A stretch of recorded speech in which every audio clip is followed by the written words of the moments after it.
E aí galera, aqui é o Fabrício Carraro, seu viajante poliglota, Program Manager aqui na Alura, e bem-vindos a uma nova websérie aqui no canal do YouTube da Alura, a Hipsters Carreira no Exterior. Eu tô aqui, como vocês podem ver, em Atenas, na Grécia, especialmente para esse primeiro episódio, e vocês vão ver as opiniões de diferentes profissionais que trabalham, brasileiros, ao redor do mundo, falando sobre diferentes temas. O tema dessa primeira semana que a gente vai ver aqui é sobre impostos ao redor do mundo. Então você vai ver isso em diversos continentes, nas Américas, na Europa, na África, na Ásia e na Oceania. E a gente vai ter uma vez por semana aqui um papo sobre um tema diferente nessa websérie. Então eu espero que você curta. Para aproveitar, já começa dando like, se inscrevendo aqui no canal, e a gente já vai direto para a primeira pessoa dando a opinião dela sobre impostos no exterior.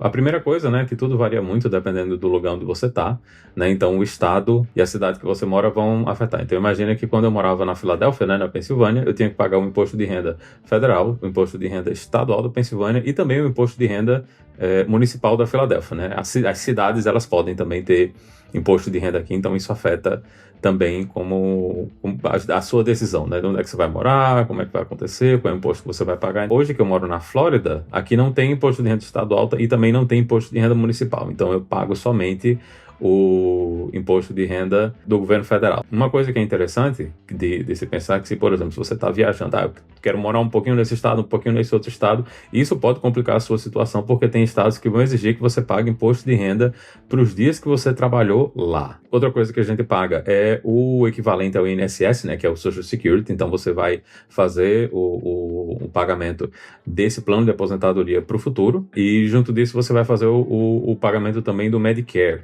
que é o plano de saúde que você vai ter aqui depois que você tiver 65 anos, né? Então, depois dos 65 anos, o governo cobre a maior parte dos seus custos de plano de saúde. Você não precisa mais ter plano de saúde privado. Outra coisa também que tem é o sales tax, né? Que cada compra que você faz tem o sales tax específico para você pagar. Tem alguns estados que não tem, né? Além disso, é o IPTU, né? Que se você tem imóveis aqui, você vai ter que pagar IPTU, vai ter que fazer essa contribuição, vai pagar, às vezes, taxa de lixo, né? Então, as coisas normais que você vai encontrar se você tiver imóveis, não só aqui nos Estados Unidos, como também em outros lugares, né?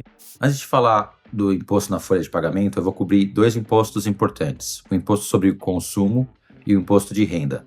O imposto sobre consumo, que qualquer pessoa paga, desde uma criança até um aposentado, é um imposto que varia de província para província. Aqui em Ontário é 13%. Muitos dos preços divulgados aqui em comerciais, na loja, são antes do imposto. Então, se você for comprar algo de $100, eu pagaria 113 no total. Detalhe que no supermercado, muitos itens considerados essenciais, batata, comida, arroz, não tem imposto sobre o consumo. Tem também o imposto de renda anual, costuma ser simples de submeter para o governo, pois seu empregador te dá um formulário com todos os números preenchidos e ele também envia esse valor para o governo. Então você usa aplicativos gratuitos ou pagos para também submeter a sua parte para o governo e está tudo certo. O imposto de renda segue a mesma linha de faixas no Brasil. Quanto mais você ganha, maior a porcentagem da sua renda vai para o imposto. Agora, tratando da folha de pagamento, os maiores descontos na folha de pagamento são os impostos federais sobre a renda, o imposto da província sobre a renda, seguro-desemprego e previdência pública. Tem também uma contribuição máxima para esses descontos. Então, dependendo do seu salário, perto do fim do ano, o seu salário aumenta, pois você já contribuiu o máximo. No Canadá, se negocia o salário utilizando valores anuais, antes dos impostos. Então, ao negociar um salário de 60 mil, você estaria esperando ganhar 5 mil por mês. Em Ontário, você receberia por volta de 3.600, porque depois de todos os descontos. São duas faixas para você. Você tem as faixas federais de renda e a faixa da província de renda. E você costuma pagar o agregado dessas duas faixas.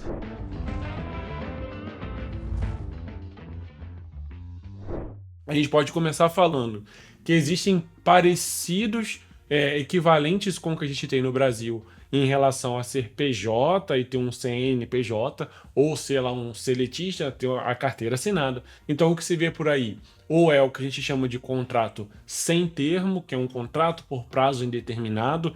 Esse é o que a gente tem aqui em Portugal, que é mais próximo de um CLT, ou então de contrato a termo. Isso quer dizer que ele tem um vencimento e ele vai se renovando. Então imagina, você é contratado por um ano e quando esse um ano passa, o contrato vai se renovando. E em contrapartida, a gente tem o que é chamado de recibos verdes, que basicamente é você ir na parte das finanças aqui do país e dizer que você vai emitir notas, né? Eles chamam aqui de emitir os recibos, as faturas. A parte de recibo verde, ele tem um incentivo no primeiro ano, então uma boa parte da carga tributária é isenta no primeiro ano do recibo verde. Então aqui basicamente a gente tem duas cargas que a gente paga de imposto.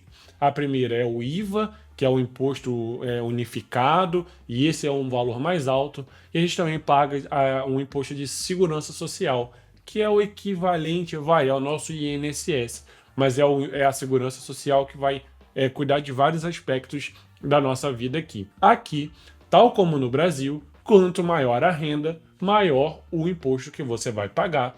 Porém, a gente tem uma vantagem por ser imigrante que se chama residente não habitual. Isso daí vai travar onde a porcentagem máxima que você vai pagar de imposto sobre a sua renda é de 20%.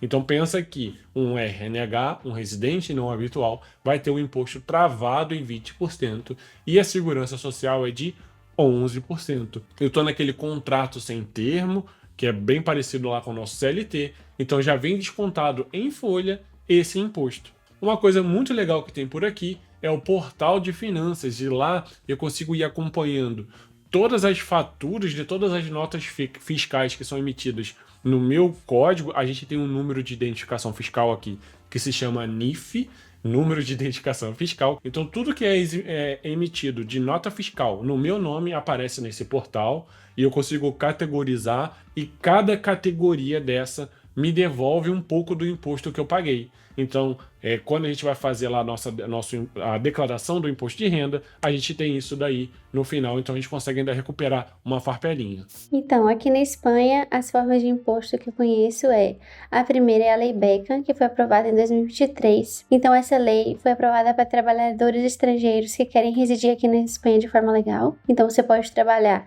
ou aqui para a Espanha ou para outro lugar e viver aqui.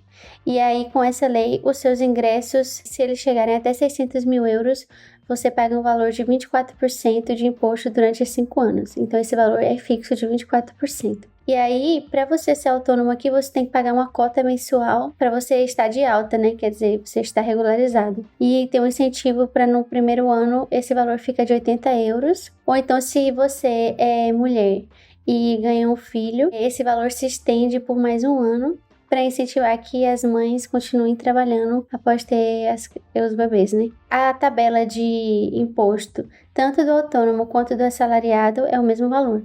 Então, se você ganhar até 12.450 euros por ano, você vai pagar de imposto 19%. Se for desse valor, a 20.199, 24%. De 20.200 a 35.199, 30%. De 35.200 a 59.000, 37%. E a partir de 60.000 a 300.000, 45%.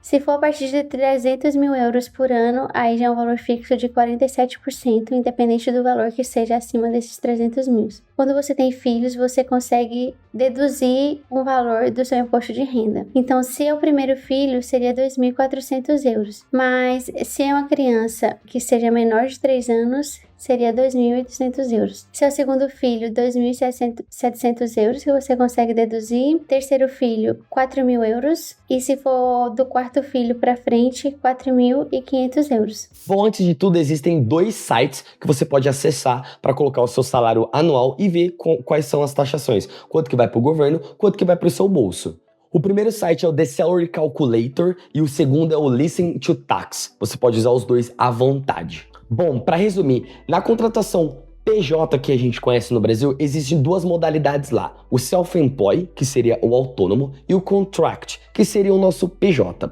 Ambos você pode precisar de contador ou não, depende muito do nível de empresa de autônomo que você vai ser, se você vai ter um range salarial alto ou não, então depende muito. Mas normalmente self-employed você precisa ter uma empresa aberta, ter um contador, e o contract também. Você precisa fazer o seu tax return, que seria seu imposto de renda, então você mesmo vai precisar fazer isso, ou o seu contador, assim como é aqui no Brasil. Bom, agora a contratação no estilo CLT. Então, a CLT do Reino Unido seria o Permanent. Então, o nome é Permanent, que seria a nossa CLT. Só que vale ressaltar que não é uma CLT, porque a gente não tem leis trabalhistas, um monte de lei que a gente tem aqui no Brasil. Na Inglaterra, você tem algo um pouquinho diferente. O que está no contrato é o que vai ser cumprido, independentemente da lei, do que existe no país. Agora, para resumir um pouquinho como é a taxação, a gente tem 4 ranges. O primeiro, de 0 a 12 mil por ano, lembrando que os salários sempre são por ano, você não paga nenhum imposto, 0%. De 12 mil a 50 mil, você paga 20%. De 50 mil a 125 mil, você paga 40%. E de 125 mil para cima, você paga 45% de imposto. Só que é 45%, é 20% do meu salário? Não. O que eles fazem? Eles pegam, cara, você ganha 50 mil por ano. Eles vão, os primeiros 12 mil, que é o que você não paga, eles vão tirar do seu salário bruto, e o que sobrou de líquido é onde eles colocam aquela porcentagem. Então, resumindo bem básico, bem simples. Ganho 50 mil, faço 50 menos 12.500, que é a taxação mínima para você não pagar, sobra 37. Então, vamos jogar 20% em cima dos 37, que seria esse líquido, e você pagaria 7,4 mil de imposto anual para um salário de 50 mil por ano. É mais ou menos assim que funcionam os impostos. Espero que esse breve resumo tenha aberto um pouquinho a mente e tenha tirado algumas dúvidas de como funciona a taxação e imposto aqui no Reino Unido. Na Alemanha as coisas são bem diferentes do sistema do Brasil. E a coisa que eu acho mais interessante é que na Alemanha a regra é bem simples. Quanto mais você ganha, mais você paga. O sistema de imposto da Alemanha, ele é organizado em classes. Esse sistema é chamado de Steuerklasse. São 6 classes que, progressivamente, organizam quanto cada pessoa vai pagar. Então, ele vai começando em 15% e vai até 45%. A classe de uma pessoa, ela pode variar, dependendo da situação familiar. Se a pessoa é divorciada, se ela tem filhos, se ela é casada. Na Alemanha, não é obrigatório declarar impostos. Mas uma vez que você declara, você tem que declarar sempre. Mas então, qual é a vantagem, de declarar impostos? A vantagem é que você, declarando os impostos, você pode ser restituído de várias coisas. Você pode declarar, por exemplo, livros, você pode declarar gastos que você teve com saúde, com home office. Então, acaba sendo uma graninha bem interessante no final do ano. A Alemanha e o Brasil, eles têm um acordo de dupla tributação, para evitar essa dupla tributação em bens e rendas. Então, acaba sendo interessante para quem quer ter bens em ambos os países. Eu separei 3 curiosidades sobre impostos na Alemanha. A primeira curiosidade, número 1, existem impostos para cachorros, mas não para gatos. Segunda curiosidade, existe um imposto de rádio e TV que é obrigatório e a pessoa só não paga se ela não tiver visão e audição. E a terceira curiosidade é que, caso você professe alguma fé, você também paga imposto. Mas se você for ateu, você não paga. Então, uma vantagem para os ateus de plantão. A questão é que aqui o imposto que você paga vai estar relacionado a 2 coisas principais. A primeira delas é onde você mora, que é um lugar como é fixo, né? Ele vai variar entre 29% a 34%, então depende do lugar de onde você está morando. Quanto mais perto dos grandes centros urbanos, onde tem mais gente, por exemplo, em Estocolmo, você vai pagar menos, então 29%, 30%, mas a média é 32%. Além disso, você tem as taxas baseadas no salário, né? Que é o que a gente chama de state tax, que são o que a gente chama de municipality tax, né, que são as taxas de municipalidade, taxa de município. Se você ganha, por exemplo, 51 mil coroas ou mais por mês, você vai pagar uma taxa, né, um imposto de 20% fixo sobre o que excede esses 51. Então, vamos supor que você ganha 55 mil coroas, você vai pagar 20% de 4 mil, né, que é só o que excedeu esses 51 mil coroas. 51 mil coroas é um salário relativamente alto, é um salário de um desenvolvedor júnior pleno que você vai encontrar por aqui. Além disso, você tem outras taxas, outros impostos que são relacionados a serviços públicos. Um deles é obrigatório, que é o serviço funerário, então é 0,2%, que todo mundo paga, independente do que está acontecendo. E essa taxa é justamente para quando alguém morre ou alguma coisa acontece assim, você não precisa de assistência funerária, né? Isso aí é feito de graça, pelo Estado de graça, sim, né? Porque você já está pagando nos impostos, então você pode ser enterrado e tudo mais sem custo. E a outra que é para membros da igreja, a igreja daqui na Suécia, ela tem uma entidade estadual, uma entidade no país, que gerencia toda a igreja, né? Pelo menos a parte católica da igreja, então essa parte aqui, ela tem 1,2% se você for membro da igreja, mas por padrão, você não é membro da igreja, a não ser que você vá lá e se torne membro dessa igreja. Além disso, você também tem taxas e impostos relacionados a ganhos de capital, que é venda de ação, aluguel, tudo que não vem, por exemplo, de um trabalho, de um salário fixo, e essas taxas, elas são altas, elas são de 30% fixas sobre qualquer tipo de ganho capital que você tenha. E tudo isso é aplicado, né, pelo governo, principalmente educação, 27% vai para educação, 5% vai para segurança, então polícia, exército, bombeiros, essas coisas, e a gente tem, né, a maior parte, né, aplicada, na verdade, em seguro social, então pensões, tipo INSS, 42% vai para INSS, essas coisas que é uma pensão global, né, uma pensão, né, universal que todo mundo tem aqui quando chega aos 65 anos e você pode retirar. A gente vê bastante retorno sobre esses impostos, principalmente sobre a questão de pensões, sobre a questão de infraestrutura, então hospitais são todos públicos gratuitos, as universidades também são gratuitas, você também tem serviços funerários, tudo mais, tudo gratuito, transporte público aqui é muito bom, então acaba valendo bastante a pena.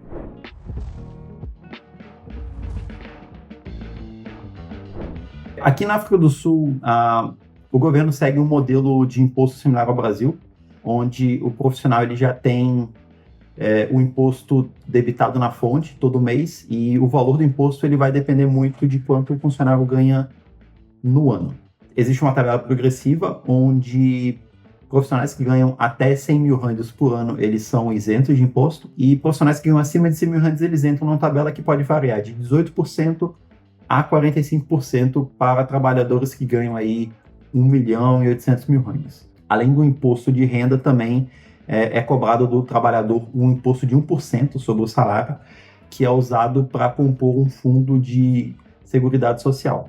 Esse fundo de seguridade social ele é usado para assistir profissionais que vieram a perder o emprego, profissionais que estão em licença maternidade ou paternidade, e esse fundo também paga um valor para dependentes de trabalhadores que vieram a falecer. Profissionais autônomos aqui, eles seguem um modelo um pouco diferente. Como eles não pagam imposto na fonte mês a mês, o governo exige que esses profissionais eles façam 2 outras declarações de imposto ao longo do ano. Uma em fevereiro e uma em agosto. O intuito dessa declaração é com que o funcionário pague o imposto que ele deveria ter recolhido nos 6 meses anteriores.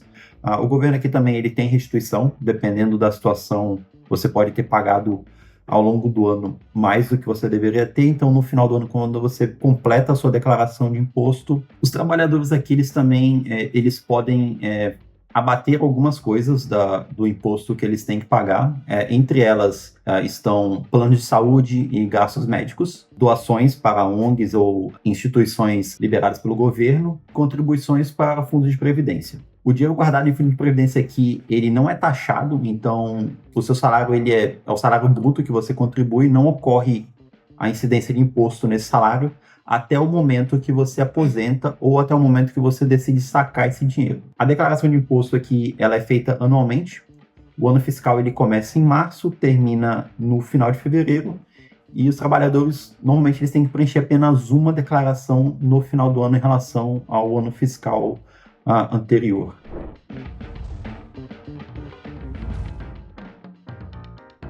O imposto de renda aqui no Japão, ele vai variar de 5% a 45%. E um salário de um dev júnior aqui, ele tá entre 6 a 7 milhões de ienes. Então, ele entra aí na faixa dos 20% a 23%. E tem o imposto municipal, que é de 10%. Só que o sistema, ele permite algumas deduções para aliviar um pouco essa carga tributária. E uma dessas deduções seria o seguro de vida, que é um seguro na qual você paga mensalmente. Quando você vier a falecer, o seu cônjuge recebe um valor por isso, né? Tem o imposto de seguro de saúde, a previdência privada. Quando você paga pela sua previdência privada, você também consegue deduzir isso. Também para as famílias. Para quem tem cônjuge que não está trabalhando ou tem uma renda muito baixa você também consegue colocar ele como seu dependente. Você acaba abatendo um pouco de imposto por causa disso. E também para quem tem dependente no exterior. Alguém precisa mandar dinheiro fora. Só que a partir desse ano, em 2024, tem uma nova lei agora dizendo que você precisa atingir um certo valor para que você consiga fazer essa dedução.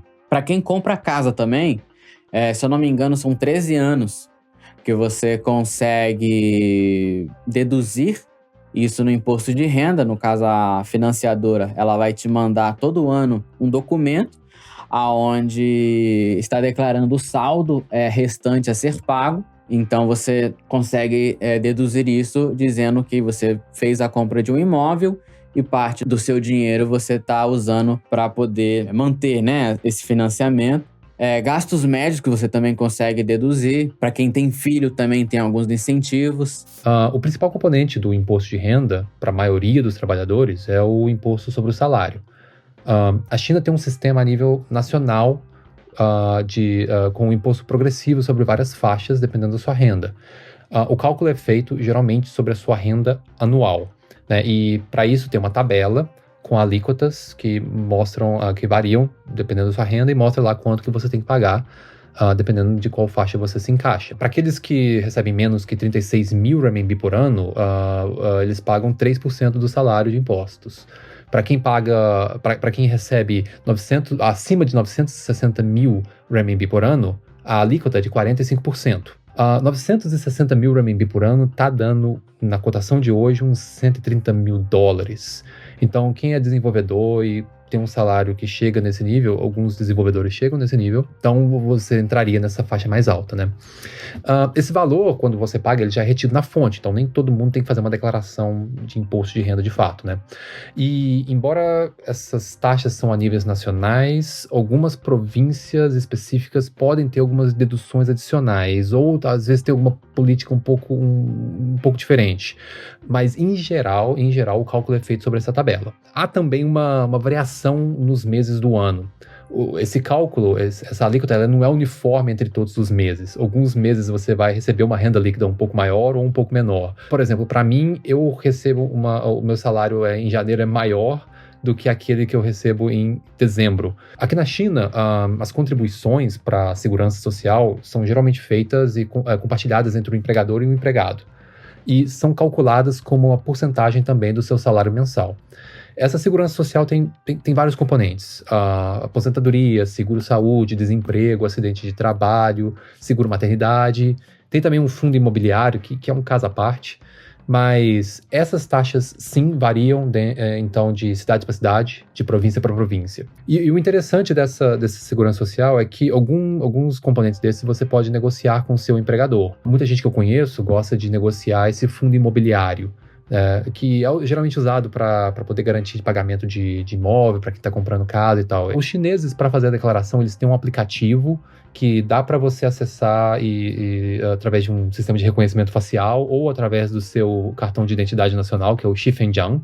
Mas eu, como estrangeiro, eu não tenho nada disso. Eu tive que ir até um bureau aqui na China, um lugar para poder fazer essa declaração. Algumas coisas para estrangeiros podem não ser exatamente assim.